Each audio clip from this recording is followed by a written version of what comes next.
ನಿಮ್ಗೊಂದು ಸಣ್ಣ ಎಕ್ಸಾಂಪಲ್ ಹೇಳಿದೆ. ಈಗ ಒಂದು ಲ್ಯಾಂಡ್ ರಿಫಾರ್ಮ್ಸ್ ಹೇಳಿದೆ, ಅದು ಇಂಪ್ಲಿಮೆಂಟ್ ಆಯಿತು. ನ್ಯಾಷನಲ್ ಬ್ಯಾಂಕ್ಸ್ ಇಂಪ್ಲಿಮೆಂಟು ಇದಾಗಲೇ ಇಲ್ಲ. ಯಾವುದು ಶಿಕ್ಷಣ ಯಾಕೆಂದರೆ ಶಿಕ್ಷಣ ಸಮಸ್ಯೆಗಳು ಇದೆಲ್ಲ ಇದೆ. ಈ ಹಾಸ್ಪಿಟಲ್ಸ್ ಎಲ್ಲ it is all controlled by indirectly by executive and politicians. ಹಾಗಾಗಿ ಅದು ಜಾರಿ ಆಗೋದೇ ಇಲ್ಲ ಸರಿಯಾಗಿ. ಇದು ಒಂದು ಆಸ್ಪೆಕ್ಟ್. ಇಂಥದ್ದು ನೂರಾರಿದ್ದಾವೆ. ಈಗ PWD ಫಾರ್ಮ್ ಇರ್ಬೋದು, ಇರಿಗೇಷನ್ ಇರ್ಬೋದು, ಪ್ರಾಜೆಕ್ಟ್ಸ್ ಇರ್ಬೋದು, ಅವೆಲ್ಲ ಕೆಲವಾರು ಮಸೂದೆಗೆ ಬರ್ತವೆ.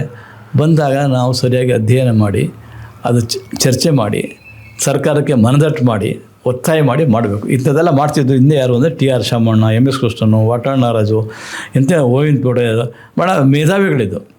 ಆವಾಗ ಅವ್ರಿಗೆ ಕೇವಲ 250 ರೂಪಾಯಿ ಸಂಬಳ. ಎಷ್ಟು ಹೇಳಿ? ನನಗೆ ಗೊತ್ತಿಲ್ಲ. 250 ರೂಪಾಯಿ ಸಂಬಳ ಅವ್ರಿಗೆ.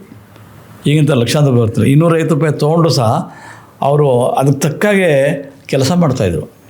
ಉತ್ತರ ಕರ್ನಾಟಕದಿಂದ ಬರಬೇಕಾದ್ರೆ ಬಸ್ಸಲ್ಲಿ ಬರಬೇಕು ಅವರು. ಎಲ್ಲೇಳಿ 400 ಕಿಲೋಮೀಟ್ರ್ 500 ಕಿಲೋಮೀಟ್ರ್. ಇವತ್ತು ಸದನ 1 ಗಂಟೆಗೆ ಸೇರುತ್ತೆ ಅಂದರೆ ಅವಾಗೆಲ್ಲ 1 ಗಂಟೆಗೆ ಸೇರಿ 1 ರಿಂದ 2 ಪ್ರಶ್ನೋತ್ತರ, 2 ರಿಂದ 6 ಇತರೆ ಕಾರ್ಯಕಲಾಪಗಳು ಅಂತ ಇರೋದು. ಯಾತಕ್ಕೆ 1 ಗಂಟೆಗೆ ಮಾಡಿದ್ದೀವಿ ಅಂತ ಹೇಳಿದ್ರೆ, ಉತ್ತರ ಕರ್ನಾಟಕದವರು ಬೆಳಗಾಂನವರು ಬರಬೇಕು, ದೂರ ಇರುತ್ತೆ. ಬಸ್ಸಲ್ಲಿ ರಾತ್ರಿ ಕೂತು ಬೆಳಗ್ಗೆ ಬರ್ತಾರೆ. ಸ್ವಲ್ಪ ಆಮೇಲೆ ರೆಸ್ಟ್ ತೊಗೊಂಡು ಒಂದೇ ಸರಿ ಊಟ ಮಾಡ್ಕೊಂಡು ಬಂದು ಆಮೇಲೆ ಚರ್ಚೆಯಲ್ಲಿ ಭಾಗವಹಿಸಿ ಅಂತ ಮಾಡಿದ್ವಿ. ಈಗ ಅದೆಲ್ಲ ಹೊರಟೋಯ್ತು.